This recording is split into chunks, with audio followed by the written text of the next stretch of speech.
Hello YouTube, welcome to part 5. This is going to be our air vent, air inlet. Okay, we made it with this little thing. You get all these little circles, you draw the diameter of your bigger circles. We figured this out, it's a 4-inch diameter piece. If the holes are 7/8, it still gives me 7/8 in between for when you close it. And these are a 1/4 inch in from the edge. We did a few tests there, drawings, and this was the best one, because we want to stay around 4 inches. Okay, so if that's 7/8, that's 7/8, still leaves 7/8. The only way you could get an inch hole, it has to be out to the edge. That's the way it worked out. This will be 3/8. And this is on here too. These holes are in here, pre-made. There's little arrows. It might be hard to see. There's little arrows on there where you can line it up on your lines. Pretty handy little gadget. You want to do drawing, or even if you don't do metal work, you just want to do drawing or something, arts and crafts. We're going to use a tapered bit and a step bit. I have sharpened this. This is where it cuts. I have sharpened that before, real carefully with a file. Took some of the burrs off. We're going to use a taper bit for as far as we can go, because it will cut faster and better than this will. Especially through here, because this is 3/16. This is only a 1/4 inch. We just happen to have a scrap just right.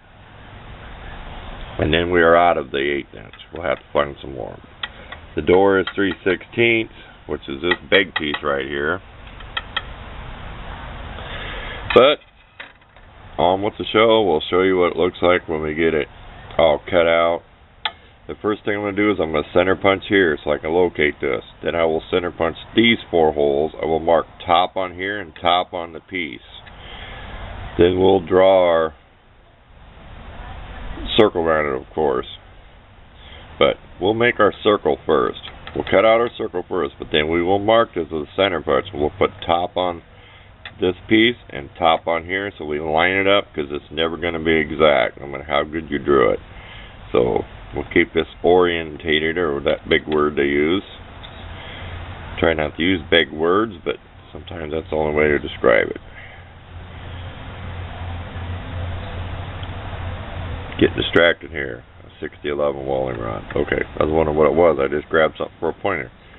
Okay, we'll get on with it. And we'll also include some pictures of this too, this little diagram. Okay, we wanted to show how we did this. We drilled our 3/8 hole in the middle first, mounted it to the door. We had it in the vise. We had lock washers on it, so it's nice and tight. We drilled our 4 3/8 holes all the way through, use an 1/8 inch bit or so for a starter bit. We drilled them 3/8. And then when we took our 3/8 bit through, we put a bolt here, and then we did another one. So we had 2 bolts plus this bolt, so it couldn't turn. So we did one, put a bolt, another one did a bolt. That held that, and we did these 2. Then what we did was started with the starter bit, or the unit bit I mean, this step bit. There. I marked that with marker so I know which step I'm going to be at. Anyway, not to get off track here. What we did was, we went through the 2 first. They didn't have the bolts. Then we switched the bolt. The head kind of got crammed in there, but oh well. Then we switched and just had 1 bolt. And what we did was, we went just deep enough to know where we're at. Okay? So it will match. So we'll do this separate. We'll do this separate. If we have to do a little more trimming, we'll stick the bit through either side and smooth it out. But we wanted to go deep enough through here to where this starts, because there's steps that you can see where it's stepping down in there. Kind of looks like a bevel taper, but it's actually a step to it. So just a little tip throw in there. So I drilled my 3/8 hole first, drilled another one, put a bolt in it, drilled another one, put a bolt in it, and I marked this through here and just eyeballed it. I put it on here and then found the center punched, and then of course removed that. But I think I explained it pretty good. Back to work.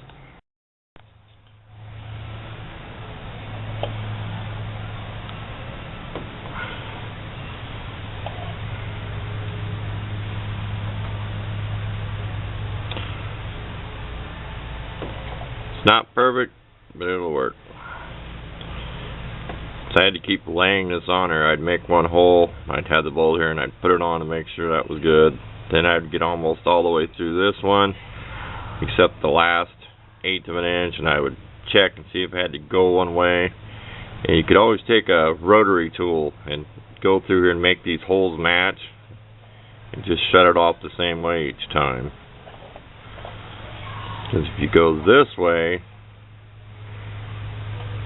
see it don't shut off as good. You'll see that little, that's how matched it ended up being. So it'll be like this. That'll be closed. Of course you can center the bolt too, wiggle it around. That will be closed. That will be opened. We don't know what we're going to put on there. Maybe like a little piece of metal or something to move with your finger. Nothing too special. You'd always take a stick and open and close it if you don't want to put your finger on it if it's hot. But there we go. That's it. Thanks for watching this part. Pretty soon we'll have some hinges made. We haven't designed our hinges yet.